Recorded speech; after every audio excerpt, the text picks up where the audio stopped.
Imagine you just left a conversation. Like it could be with a partner Yeah. or a boss or maybe even just a friend. Right. And you walk away and your chest just feels incredibly tight. Like your heart is beating just a little too fast, thudding against your ribs. Oh, absolutely. That fight or flight Yeah, response. exactly. Your breathing gets shallow. And on a purely visceral level, you just feel hurt. The initial gut level thought that flashes across your mind is, undeniable. You're thinking, that was wrong. I really didn't deserve to be spoken to like that. And that response you're describing, that is a purely biological, authentic event. I mean, the nervous system recognizes a boundary violation way before the conscious mind even has time to, like, formulate the words for it. Right. Your body just fundamentally knows it's been crossed. But, and this is the crazy part, notice what happens next. Like, pay really close attention to the sheer speed of this pivot. Yeah, the speed is terrifying. It really is. Within seconds, I mean, before you've even made it to your car, before you've even walked into the next room, a completely different voice chimes in. Mm-hmm. And this voice says, well, maybe I'm being too sensitive. I'm probably just overthinking this whole interaction. Honestly, they've been under an immense amount of stress at work recently. Other people have it way worse. Yes. Yeah. I should really just get over it. Like, look at the mechanics of what just happened in that span of, 10 seconds? Barely 10 seconds, yeah. There's absolutely nobody else in the room with you. You are completely, entirely alone, yet you are already fiercely defending the person who just hurt you, and you're ruthlessly attacking yourself. Right. So the central premise of our deep dive today, which is based on this incredibly illuminating document we have called The Most Dangerous Mind Game Nobody Talks About, is that this behavior, it is not emotional maturity. No, not at all. It's not humility. It's a highly sophisticated, deeply destructive mind game. Mm. And you are the one running it against yourself. The sheer dissonance of that realization is just, it's profound. Because, many of the people navigating this specific internal dynamic are individuals who actually consider themselves highly self-aware. Oh, for sure. Right. Like, we operate in a culture that champions self-reflection. It teaches us that questioning our own assumptions is like the hallmark of being a balanced, reasonable adult. Yeah, we're told to always look at our own part in things. Exactly. But the phenomena we're dissecting today is a complete distortion of that healthy cognitive process. I mean, it's an internal mechanism that has literally been weaponized to actively erase your own lived reality. Okay, so we really need to pin down exactly what this invisible enemy is. The psychologists and the trauma researchers cited in our source material, they use a really specific term for this. They call it self-gaslighting or internal manipulation. Now, I think most of us are intimately familiar with the concept of traditional gaslighting, like we know what that looks like. Right, the external version. Yeah, it's external. It's a toxic partner or a manipulative family member, an abusive boss who's actively trying to make you doubt your own perception, your own feelings or memories. You're crazy, I never said that. Exactly. They look you right in the eye and say that never happened or you're acting completely crazy right now. And traditional gaslighting is obviously a horrible dynamic, but structurally, it's pretty straightforward. How so? Well, it requires an external perpetrator and an internal victim. The boundary between those two people, even if it gets blurry in the heat of the moment, it physically exists in the real world. Right. There are two separate bodies. Yes. But the danger of the specific phenomenon outlined in the research is what happens when that external abuse or that invalidation gets absorbed so deeply into your psyche that you essentially render the external perpetrator obsolete. Oh, wow. You pick up the torch, you start doing their psychological labor for them. The perpetrator and the victim fuse into a single entity operating within the exact same mind. Man, that is an incredibly bleak concept. Like, there is no external villain to even point a finger at anymore. And that absence of an external villain is exactly what makes the mechanics of this shift so insidious. I mean, think about it. If we look at an external manipulator, the dynamic is observable. Right. The audio signal of a voice saying you are overreacting Yep. is entering your ears from the outside world. It's literally a sound wave generated by someone else's vocal cord. It's physics. It's happening out loud. Exactly. And because of that physical reality, you maintain behavioral options. You can point to that individual. You can describe their specific actions to a therapist or a trusted friend. Yeah, you can say, hey, they did this. Right. And you can, at least theoretically, establish a firm boundary, walk out the front door, and sever contact. But when that identical and validating voice seamlessly transitions into your own internal monologue, It does the exact same damage. it executes the exact same destructive function, but all those physical escape routes just vanish. I mean, you cannot pack your bags and move away from your own internal monologue. You can't set a geographical boundary with your own brain. Exactly. Yeah. You cannot break up with your own prefrontal cortex. Okay, let's unpack this because I'm trying to visualize how this actually functions day to day. And it makes me think of the architecture of a computer virus. Oh, I like that. Go on. Think about how malware operates, right? The original hacker who wrote the malicious code, the person who initially dismissed you or mocked your pain or made you feel incredibly small, they might be entirely out of the picture. Long gone. Right. They might not have been in your life for a decade, but the code they wrote, you downloaded it, and it is now fully automated. Wow. Yeah. It's running quietly in your background systems, draining your emotional battery, and systematically corrupting your files every single time you attempt to process a normal human feeling. That virus analogy holds up beautifully under psychological scrutiny, honestly. Because when malware is running on your internal hardware, it feels native to the system. It just blends in. Right. It uses the system's own resources to execute its commands. It doesn't present itself as some alien invader. It masquerades as the operating system itself. Yeah. So it literally sounds like you. It feels like your authentic voice. Yeah. Your rational logic, your objective reasoning. That is the illusion. Which naturally leads us to wonder, like, how does this malicious code get past our mental firewalls in the first place? Because nobody is born with this software installed. Definitely not. An infant doesn't cry for milk, feel a pang of hunger, and then suddenly think, wow, I'm being so dramatic right now. I really need to suppress this need so I don't inconvenience my parents. Right, right. This script has to be constructed. It's systematically built and installed over time, isn't it? It is entirely learned behavior constructed through repeated environmental exposure. And our source text identifies 3 primary architectural pillars that basically build this internal script of self-sabotage. Okay, let's go through them. What's the first one? The first pillar is the most direct trajectory. It's external gaslighting that slowly, through sheer repetition, morphs into an internal script. So consider an environment, maybe it's a long-term romantic relationship or a deeply toxic workplace where your emotional reality is consistently denied. Right. If every single time you express a feeling of hurt, you're met with this exhausting, circular argument about how you are irrational or crazy, the human brain eventually recognizes that expressing the emotion is just a net negative. That's too much work. It costs too much energy. Yeah. So the brain adapts to save calories. It literally cuts out the middleman. Wow. You feel the sting of anger, and before you even open your mouth to express it, your brain preemptively silences the impulse by labeling you crazy. You internalize the external friction to avoid the outward conflict. So it's essentially the brain optimizing for efficiency, but it's optimizing in like the most toxic, self-destructive way imaginable. Exactly the case. The brain prioritizes immediate peace over long-term psychological integrity. That makes a lot of sense. So what's the second pillar? Well, the second pillar moves away from isolated abusive relationships and looks at the broader sociological environment, like the cultural water we swim in from childhood. Okay. Yeah. This isn't necessarily about one malicious individual. It's about the ambient messaging surrounding emotional expression. Consider the phrases that are just ubiquitous in so many childhoods. Oh, like stop crying or I'll give you something to cry about. Exactly. Don't make a scene in public. Children are meant to be seen and not heard. Or the deeply pervasive comparative model. You shouldn't be upset. Other people have it much worse than you do. I really want to linger on that last one. Other people have it worse. Because that line feels like a massive catalyst for this behavior. It really is. It introduces this bizarre concept of the suffering Olympics, where unless you are in the absolute worst percentile of global misery, your pain is somehow mathematically invalid. Right. It's a pervasive cognitive distortion.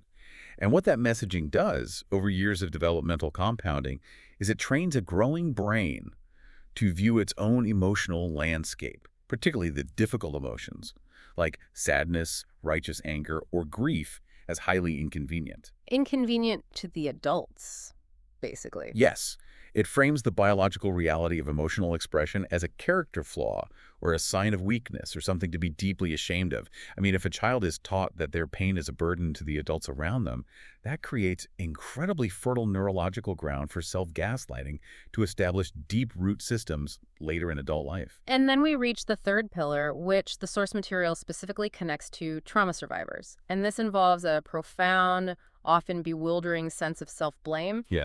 The text observes that individuals who have survived traumatic events frequently internalize this deeply flawed yet incredibly persistent narrative. They think, well, if something horrific happened to me, it must fundamentally be my fault. I should have seen the signs. I should have walked down a different street. I should have known better. And we really must approach the psychology behind this third pillar with immense care, because it is extremely counterintuitive. How so?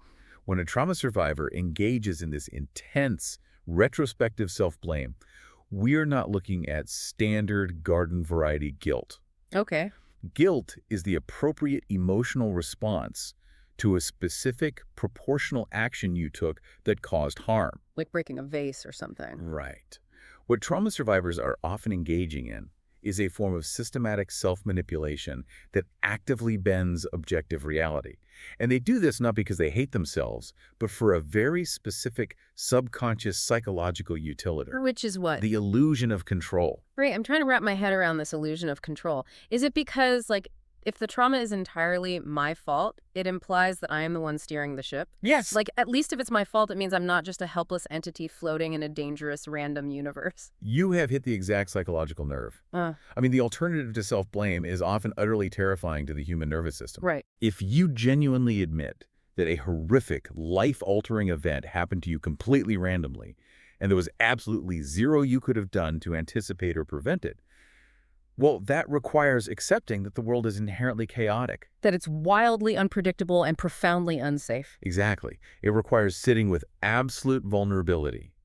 But if you can successfully convince yourself that the catastrophe was your fault because you wore the wrong outfit, or spoke too loudly, or trusted the wrong individual, it implies a hidden retrospective superpower. Oh, wow. It implies that a set of rules exists. Yeah. It suggests that if you just act perfectly next time, if you hyper-vigilantly anticipate every single variable, you possess the power to prevent the trauma from ever recurring. So by eagerly absorbing the blame, you artificially manufacture a sense of agency over an uncontrollable world. Precisely. So what does this all mean? Like, that makes total sense when you frame it as a biological imperative for safety. It's a desperate grab for the steering wheel in a car that has no brakes. Beautiful way to put it. But I can imagine a listener pushing back on this or getting a little tangled in the semantics. So let me play devil's advocate for a second. Please do. If I am looking at a situation that went wrong and I'm analyzing my own faults, my own missteps, isn't that just being accountable? Isn't taking responsibility exactly what mature adults are supposed to do? Right.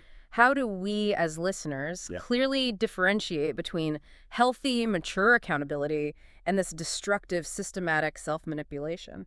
It is the most common trap people fall into when trying to dismantle this behavior. And the distinction is vital. The dividing line lies in the difference between objective reality and forced reality. Okay, unpack that. Healthy accountability is anchored entirely in observable facts and proportional impact. Accountability sounds like, I raised my voice during that argument and that was unacceptable behavior. Or, I neglected to communicate that deadline and it caused the team to scramble. Right, it's specific. It is tethered to actual events, and it accepts a rational, fair share of the responsibility. Self-manipulation, conversely, actively contorts reality to force you into the position of being at fault, even when the underlying math of this situation completely fails to add up. So it's ignoring context. It deliberately ignores vital context. It completely erases the other person's agency and their choices. Accountability asks the grounded question, what is my fair and proportional share of the responsibility in this specific dynamic? And self-gaslighting. Self-gaslighting demands the impossible. It asks, how can I aggressively twist the facts of this situation so that the outcome is 100% my fault, thereby entirely excusing the person who harmed me? Okay, that distinction changes everything. Accountability relies on clarity. Self-gaslighting relies on distortion. Exactly. To truly grasp how this distortion operates in the wild, see the mechanics of it moving in real time, we need to look at how it actually manifests in an average day. Yeah, let's ground this. And the source text anchors these concepts with a fantastic narrative example. It introduces us to the story of Maya. Let's put ourselves in the passenger seat of Maya's life to see how this works. Maya's narrative perfectly encapsulates the first pillar we unpacked earlier, the slow mutation of external invalidation into an automated internal script. Right. So let's establish Maya's background. She grew up in an environment with a parent who constantly, systematically dismissed her emotional reality. Which ties back to that cultural messaging. Exactly. If young Maya cried because she was hurt, she was immediately labeled dramatic. If she expressed sadness, she was too sensitive. Right. Fast forward a couple of decades into her adulthood, Maya is out at a dinner party with her long-term partner and a larger group of their friends. And right in the middle of dinner, seemingly out of nowhere, her partner makes an incredibly cutting, humiliating joke at her expense in front of the entire table. Just completely crosses a line. Yes, Maya feels the sting. On the car ride home, the streetlights are flashing by, the silence in the car is heavy, and her heart is hammering against her ribs because she's about to do something terrifying. She's going to advocate for herself. Which is huge. Right. She finally speaks up and says, "That joke you made at dinner really hurt me. I felt humiliated." And her partner's immediate response is a textbook display of external gaslighting. You're overreacting. Exactly. They say, "Oh, relax. It was just a joke. Everyone was laughing. You're completely overreacting. You always make a massive deal out of absolutely nothing." And this specific moment, the aftermath of that car ride, is where the critical psychological shift occurs. Okay, so they get home. They get home, they go through the motions of the evening, they get into bed. The partner, completely unbothered, falls fast asleep. The external manipulation, the actual audio signal of the partner's voice, has ceased. But Maya is wide awake. Maya's staring at the ceiling. The biological stress cycle in her body has not completed. And because the external invalidation left nowhere for her valid anger to go, the internal script boots up. She starts actively rewriting the scene in her own head while lying in the dark. The internal monologue starts sounding like this. "Well, maybe it really was just harmless banter. I mean, Sarah and John were laughing. Am I missing the humor? I probably shouldn't be so emotional about these things. He is right. I am always making a big deal out of nothing. I need to chill out." Yeah. And by the time the sun actually comes up, a terrifying emotional alchemy has occurred. Maya isn't angry at her partner for humiliating her anymore. She is furious with herself for having the audacity to be hurt in the first place. It's devastating. She has entirely absorbed his narrative and made it her own. The text utilizes a chilling phrase here. It says her brain is now doing his job for him. Wow. She no longer requires the presence of the external abuser. The mechanism is self-sustaining. And this narrative transition perfectly introduces the four specific, everyday manifestations of this mind game. Okay, the 4 symptoms. Yes, Maya's experience highlights several of them, but we need to dissect each one thoroughly to understand the mechanics. Let's begin with symptom number 1, invalidating your feelings in real time. Okay, let's break down the mechanics of that speed, because this isn't something you ponder over a cup of coffee 3 days later. No, it's immediate. This is feeling a sudden, sharp rush of anger or sadness, and within milliseconds, a heavy cognitive blanket is thrown over it with a thought, "I'm just being difficult." Why does the brain rush to shut the emotion down so incredibly fast? It is an autonomic nervous system response, kind of akin to touching a hot stove and recoiling. The brain has categorized the emotion itself as the threat rather than the event that caused the emotion. The feeling is the danger. Right, because in the past, expressing the emotion resulted in conflict, rejection, or danger. Therefore, the amygdala, the brain's threat detection center, fires an alarm the exact moment the emotion surfaces. So it's jumping the gun. The immediate invalidation is the brain's misguided attempt to neutralize the perceived threat before it can manifest into actual behavior. It shuts down the internal experience to prevent the external explosion. It's treating your own feelings as contraband. That is deeply unsettling. It really is. And symptom number 2 is just as insidious, rewriting your own memories. This is when you possess a crystal clear memory of someone crossing a line, raising their voice, or insulting you. But when you reflect on the event hours or days later, you actively begin sanding down the rough edges of their behavior. You tell yourself, "They didn't really yell that loud. They didn't really mean it the way it sounded. I was probably just exhausted and misinterpreted their tone." I really want to focus on a profoundly impactful quote from the source material regarding this specific second symptom. It describes individuals engaging in this behavior as talking themselves out of their own experience. That's a heavy phrase. Think about the cognitive dissonance required to achieve that. You are simultaneously holding the reality of what occurred and the manufactured fiction of what you wish occurred. And you are actively choosing to believe the fiction. Right. You are sitting on the witness stand in the courtroom of your own life, and you are committing perjury against yourself to protect the defendant. Perjury against yourself. Mm. That phrasing captures the utter self-betrayal of it perfectly. You are swearing an oath to a lie just to keep the peace. Exactly.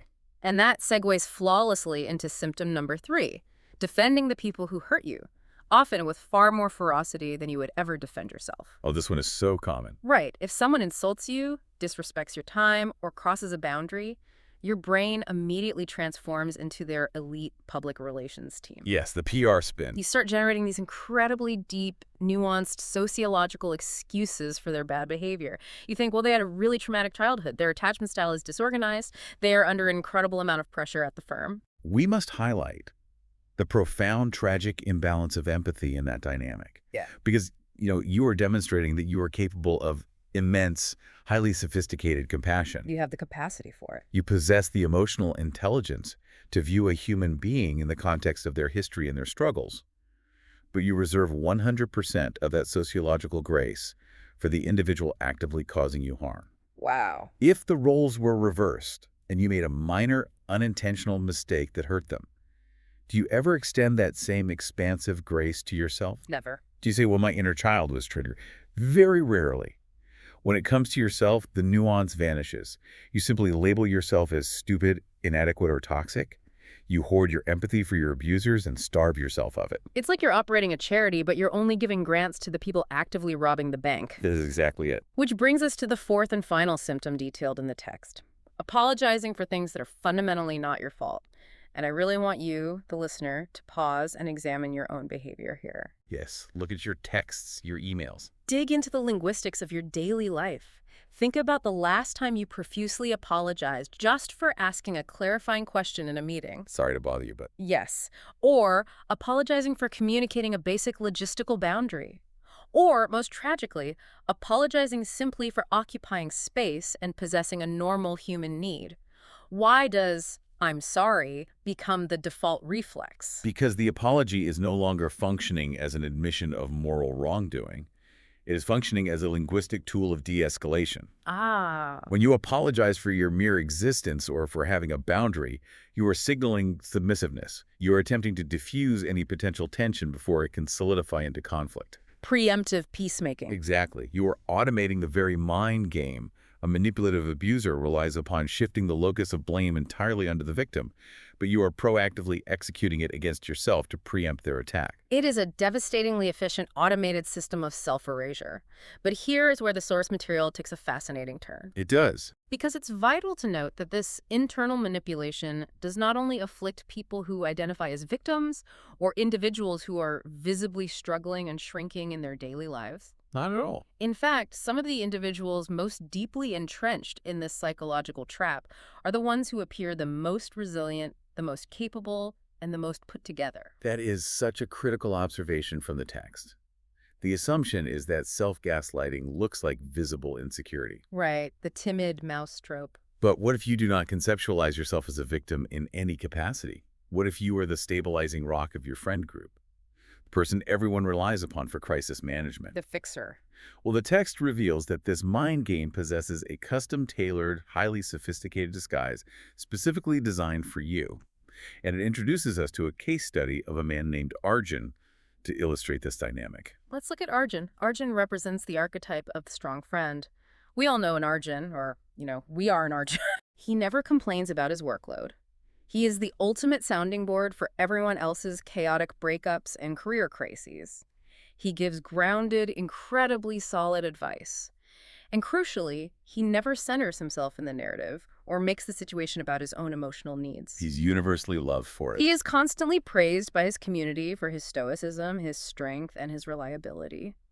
But the text pulls back the psychological curtain to reveal the hidden mechanics operating when Arjun is entirely alone. When the performance drops. Exactly. Late at night, when the external demands fade and the distractions quiet down, Arjun experiences flashes of legitimate, deeply valid anger. He remembers specific instances where people took advantage of his boundless generosity, or instances where his trust was suddenly betrayed, or moments where he was made to feel incredibly small and unappreciated. So he does feel it. He does. However, the exact moment that valid anger breaches the surface of his consciousness, the automated game kicks in.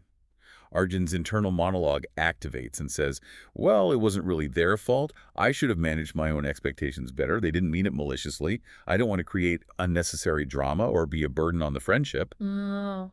Arjun genuinely believes he is engaging in mature, level-headed processing. He thinks he is being the bigger person, but he is entirely self-gaslighting. If we connect this to the bigger picture, this is a massive revelation. It's the weaponization of high emotional intelligence. I think a lot of listeners are going to feel a very uncomfortable jolt of recognition here. And that recognition is essential because this specific manifestation is why the source text explicitly labels this the most dangerous mind game. Because it hides so well. For individuals like Arjun, the self-gaslighting does not announce itself as self-hatred. It hides under incredibly noble, socially rewarded labels. Right. It cloaks itself as being mature. It rationalizes itself as taking the high road, being logical, or maintaining the peace. It expertly masquerades as high emotional intelligence and profound self-awareness, when in neurological reality, it is a mechanism of complete and utter self-erasure. It uses your own intellect against you. Here's where it gets really interesting. That is the tragic irony of it all. If you examine Arjun's cognitive toolkit, his high intelligence and his deep empathy are not the fundamental problem. No, they're assets. He possesses those traits in abundance. The heartbreak lies in the fact that Arjun would never in a million years speak to his friends the way he speaks to his own reflection. Ever. If one of his friends came to him and laid out the exact same narrative of betrayal or being used, Arjun would be visibly outraged on their behalf. He would fiercely validate their anger. He would help them draft the boundary-setting text message. His empathy is robust, but the internal script has been completely rigged to exclude him from its benefits. Okay, let's unpack this with an analogy because I want to capture the sheer injustice of it. Imagine that inside your brain, you employ a world-class defense attorney. Okay. We are talking the absolute best in the business. They are incredibly sharp, highly persuasive, and capable of arguing the nuances of any complex case. But there is a catch. What's a catch? This elite attorney absolutely refuses to represent you, their employer. They only ever take on the case of the individuals who have caused you harm. Oh, man. So the person who wronged you receives this flawless $1-million ironclad defense in the courtroom of your own mind, completely free of charge. Meanwhile, you are left sitting completely alone at the plaintiff's table, totally devoid of legal representation, effectively prosecuting yourself for the crime of being injured. That is a phenomenal conceptualization of the dynamic. Yeah. You are continually paying the immense cognitive retainer for a lawyer who is actively, systematically working to bankrupt your emotional reserve. It's maddening. The intellect, the analytical skills, and the deep empathy you possess are entirely weaponized against your own self-interest. But staring at that analogy forces a massive, glaring question. If our human brains are evolutionary marvels, intelligent enough to act as these sophisticated, world-class defense attorneys, why on earth do they choose to lock us in this psychological prison? It's the ultimate paradox. From an evolutionary standpoint, the brain is designed entirely around the mandate of keeping the organism alive and safe. Why would an org optimized for survival run a daily script that generates such immense internal suffering and friction?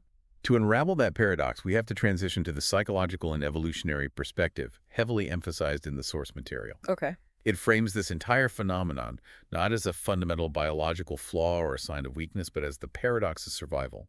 You have to intellectually grasp that self-gaslighting did not originate as a prison sentence. Yes, it did. In its genesis, it was a highly effective, incredibly necessary, and arguably brilliant survival strategy. So we need to travel back to the environments where this code was originally written, like the toxic households, the volatile childhoods. Exactly. Place yourself in the context of a child developing in a volatile, emotionally chaotic, or aggressively dismissive environment.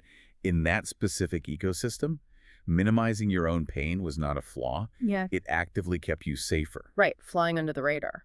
If speaking up about a hurt meant you became the target of rage, If expressing a need resulted in emotional abandonment or physical punishment, then learning to instantaneously dismiss your own emotional reality was a masterful adaptation. It was a shield. It allowed you to function within the chaos. It kept you safely under the radar of the volatile adults who controlled your survival. So the developing brain is essentially running a constant calculus. It's evaluating the variables of the environment and concluding, okay, historical data shows that when I question my own reality, suppress my needs, and stay totally quiet, the environment remains relatively peaceful. I survive. However, when I speak up, insist on the validity of my feelings, and take up space, the environment explodes. So the brain, acting entirely out of a misguided desire to protect the organism, permanently defaults to the quieter, safer protocol. And through repetition, it heavily automates that specific choice to conserve processing power.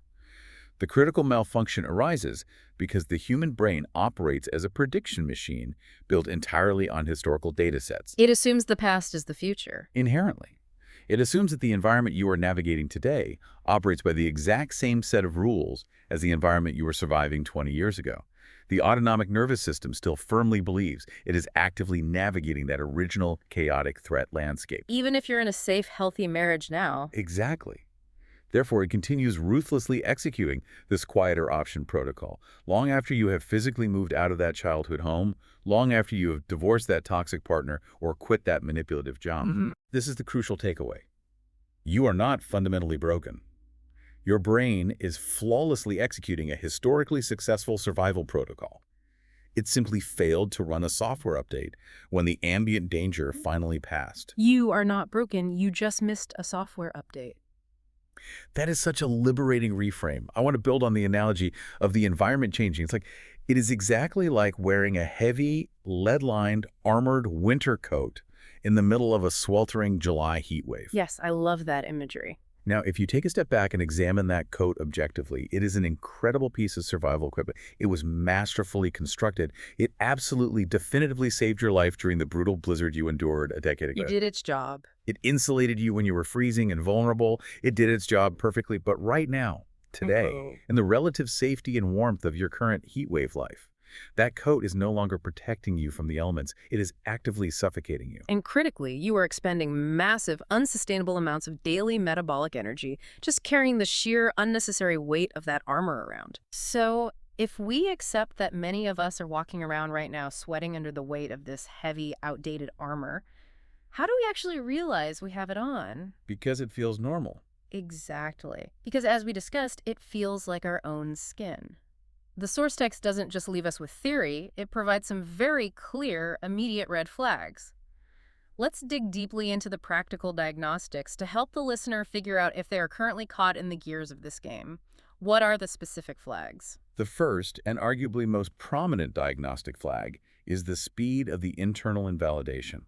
We touched on the neurology of this earlier, but it warrants deeper examination as a symptom. Right. If you observe yourself talking yourself out of an emotion within literal seconds of feeling the physiological onset of that emotion, before you have even allowed the cognitive centers of your brain time to fully register what just occurred, that is a massive glowing red flag. It's that jarringly automatic, reflexive thought of, I'm probably just overreacting. Before you've even paused to review the objective facts of the interaction, it's throwing the verdict out before reviewing the evidence. Correct. The speed indicates it is a trauma reflex, not a logical deduction.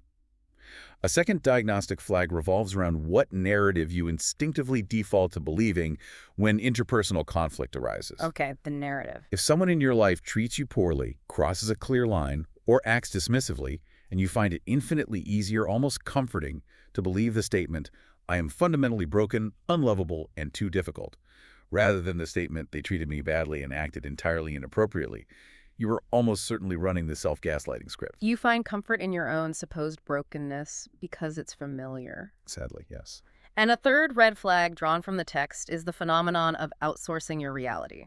This involves trusting other people's opinions of you or adopting their revised version of historical events far more readily than you trust your own lived bodily experience. If your immediate visceral instinct when someone hurts you is to immediately contort your perspective, to see it entirely from their side, desperately trying to justify their behavior while completely abandoning your own perspective, the malicious code is actively running. Now, analyzing these flags raises a very sophisticated, important psychological question, which the source material addresses with brilliant clarity. What's the question? How do we accurately separate this destructive self-gaslighting from the necessary, healthy practice of self-reflection? Because the goal here is not to swing the behavioral pendulum so far in the opposite direction that we become unaccountable narcissists who are entirely incapable of admitting fault. Right. I think a lot of self-aware people fear that. If I'm told I shouldn't automatically blame myself for everything, does that give me a free pass to never question my own motives again? Does it mean I'm always right? Not in the slightest. The text provides a remarkably sharp, highly usable distinction between the two behaviors. Healthy self-reflection always sounds like an open inquiry. An open inquiry. It sounds like I might be missing some crucial context here. Let me pause, check the objective facts, and see if there's another valid angle to this situation. Self-gaslighting, conversely, never sounds like an inquiry. It sounds like a final damning verdict. Oh, wow. It sounds like I'm fundamentally inherently wrong for experiencing this emotion at all. That is a phenomenal distinction. One is an open question designed to gather data. The other is a punitive sentence designed to shut down the system. Exactly. And the core differentiator, the absolute fulcrum upon which this entire concept balances, is the psychological concept of permission. Permission. Healthy self-reflection grants you full, unconditional permission to experience your emotions in their entirety, even while your logical brain investigates the facts of the situation. Self-gaslighting actively, aggressively punishes you for merely possessing the emotion in the first place. Notice how fast this happens. I really want the listener to sit with that and notice how fast this punitive gavel comes down in their own daily life. We are talking about literal fractions of a second between feeling a legitimate sting of hurt and the internal judge bringing the gavel down to punish you for being weak enough to feel it. It is a deeply ingrained, highly grooved neural reflex. It entirely bypasses conscious, rational thought. It really does. So we arrive at the absolute million-dollar question of this deep dive. If this is an automated biological reflex operating in milliseconds, how do we possibly intervene? How do you interrupt a reflex? The incredible news hidden within the neuroscience is that exactly where this dark, automated psychology operates, we possess the tools to flip it into something profoundly empowering. Okay, good. We need solutions. The source material does not abandon us after diagnosing the illness. It equips us with 5 specific, highly actionable, scientifically grounded steps to forcibly break the loop and begin rewriting the internal code. Let's get into the mechanics of these solutions, because I can see myself wearing this heavy winter coat of self-gaslighting. Yeah. I recognize the immense weight of it, but if taking it off isn't just a simple one-time decision, what is the actual process? The first step, drawn directly from the text, is name it explicitly. This step relies on a robust neurological concept known as affect labeling. Affect labeling. Yes. The specific moment you notice that familiar, insidious inner voice firing up the voice saying you're overreacting, you're being dramatic, you're making a massive deal out of nothing, you must deliberately hit the cognitive pause button and explicitly label the process occurring. Out loud. You state, either out loud if you're alone, or firmly in your internal monologue, this is self-gaslighting. So if affect labeling works, is it literally moving the processing out of the emotional center of the brain and forcing it into the logic center? What does just saying the name actually achieve neurologically? That is precisely what it achieves. When you are completely caught up in the tidal wave of the feeling, the thought feels synonymous with you. It feels like absolute, unvarnished truth emanating from the amygdala. Right, it feels real. By explicitly naming the phenomenon, you forcibly create cognitive distance. You separate the conscious observer, the actual, authentic you, from the automated, inherited script. Ah, I see. You essentially pluck the mind game out of your operating system and place it into a petri dish where your prefrontal cortex can examine it objectively. You stop viewing the entire world through the distorted lens of the script, and instead you begin looking at the script itself. It shifts blood flow from the panic center to the language and logic centers. You're calling out the hacker, you're pointing at the screen and saying, I see the malicious code running right now. I know what this is. Exactly. That brings us to step 2, which the text refers to as the friend test. We briefly brushed against this concept when we analyzed Arjun's story, but it requires completely, radically reversing the lens through which you view your own suffering. When you find yourself in the darkest depths of an internal spiral, viciously beating yourself up over an interaction. You must forcibly engage your imagination. Okay. Imagine that a deeply beloved friend came to you, sat down, and described experiencing the exact situation you just endured. They described the exact same dismissive behavior from their boss or the exact same cutting joke from their partner. Would you look at your friend, who is visibly in pain, and coldly say, "You're being far too sensitive, you're the problem, just get over it"? Or would you instinctively say, "Wow, that sounds incredibly painful. Your feelings make complete sense, and you did not deserve to be treated that way"? You would fiercely validate them. I would go to war for my friends if they were treated the way I treat myself. Right. And I think almost universally when people perform this exercise, they realize with a shock that they are infinitely kinder, more rational, and more protective of others than they are of themselves. Applying the friend test exposes the profound, glaring hypocrisy of your inner dialogue. It shines a spotlight on how fundamentally rigged and unfair the internal game actually is. Which seamlessly transitions us to step 3. Separate feelings from facts without deleting either. This step is entirely about dismantling a pervasive, highly destructive false binary. What's the binary? The false binary dictates that a human being must be either entirely emotional or entirely logical, and that the two states are mutually exclusive. Right. The automated self-gaslighting script says, because I feel hurt, my logic is compromised, therefore I must be stupid and I am overreacting. Yes, that's the trap. Step 3 requires consciously replacing that automated error message with a new string of code. Yeah. I feel hurt. That physiological feeling is entirely real. It is a valid biological data point. Now, holding that truth, let me also utilize my logic to examine the situation. The terminology you used, valid data point, is critical. You must grant yourself the permission to possess an emotional truth while simultaneously possessing the capacity to conduct an objective, rational analysis. They do not cancel each other out in a zero-sum game. Right. The fact that you feel hurt is not empirical evidence of your foolishness or your hypersensitivity. It is simply neutral, biological evidence that a personal boundary was bumped into. It is a sensor going off on the dashboard. You don't smash the sensor.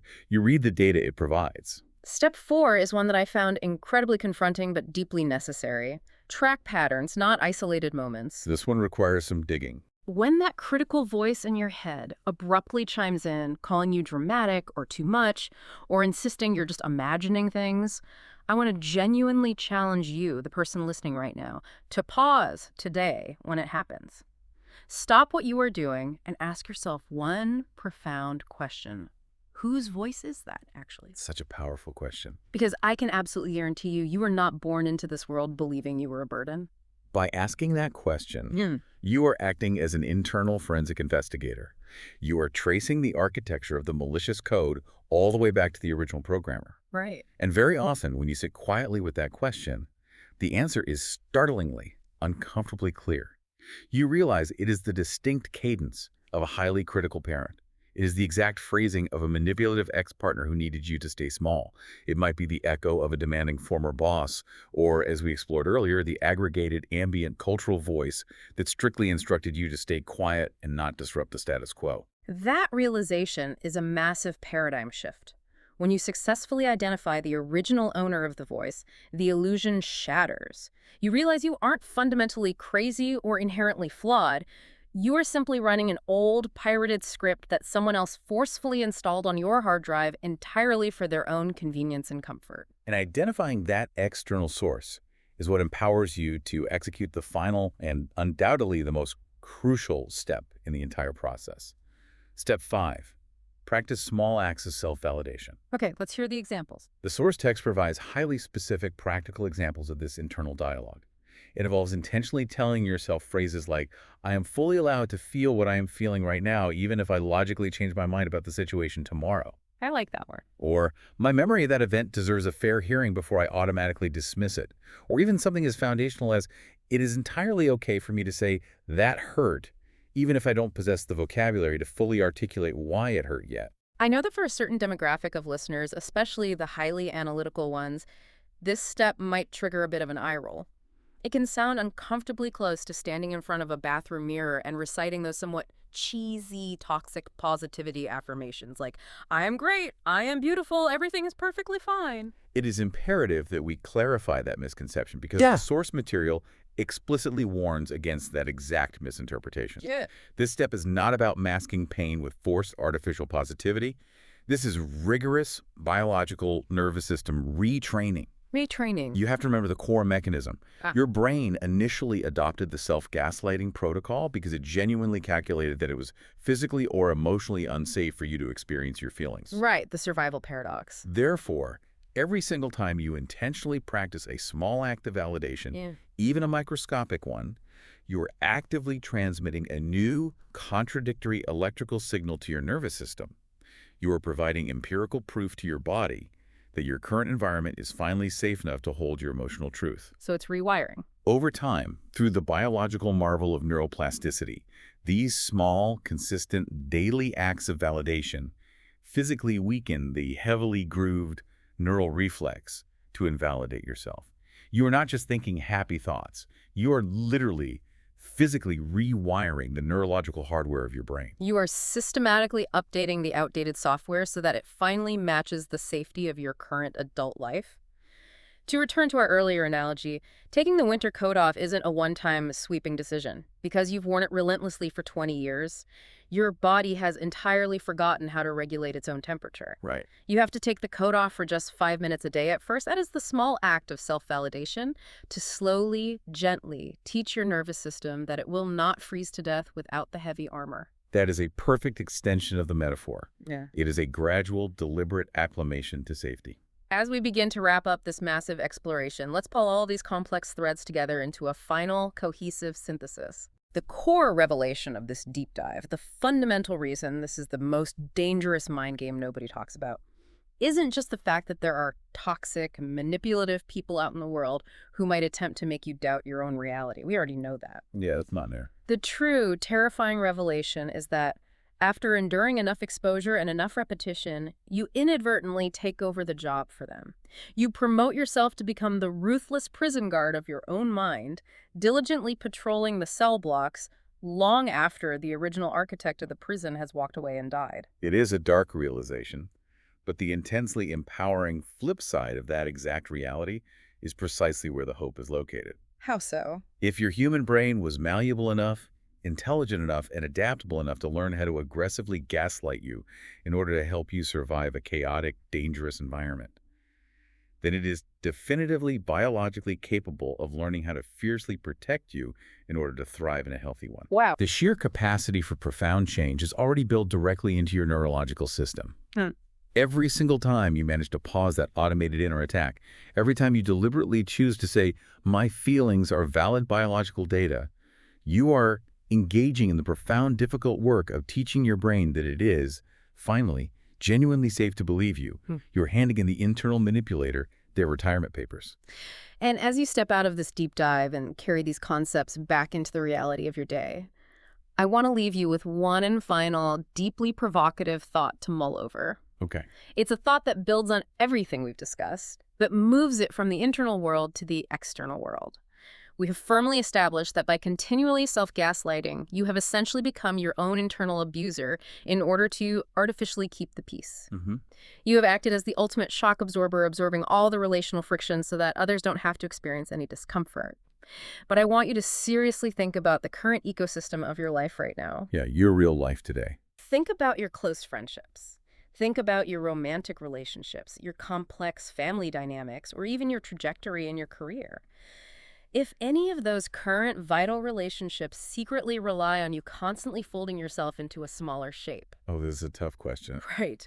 If they functionally rely on you staying quiet, minimizing your valid needs, and aggressively gaslighting yourself just to keep the water smooth and the other person happy, what is actually going to happen to those relational dynamics when you finally make the decision to become your own most fierce, uncompromising defender? It is a profoundly daunting question that requires immense courage to ask.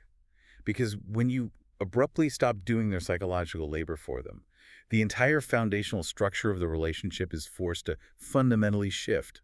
The ecosystem is disrupted. Exactly. Setting these internal boundaries carries very real external social risks. The provocative question is, who falls away from your life when you refuse to play the game anymore? Who gets angry when you stop absorbing their friction? And conversely, who stays? Right. But more importantly, Who is actually left standing beside the real, unfiltered you when the dust settles? It is a heavy thing to consider, but it is the necessary cost of admission for living in reality. Thank you for joining us on this incredibly deep dive today. Take a long, deep breath. Trust the data of your own lived experience and retire that internal manipulator for good. We will see you next time.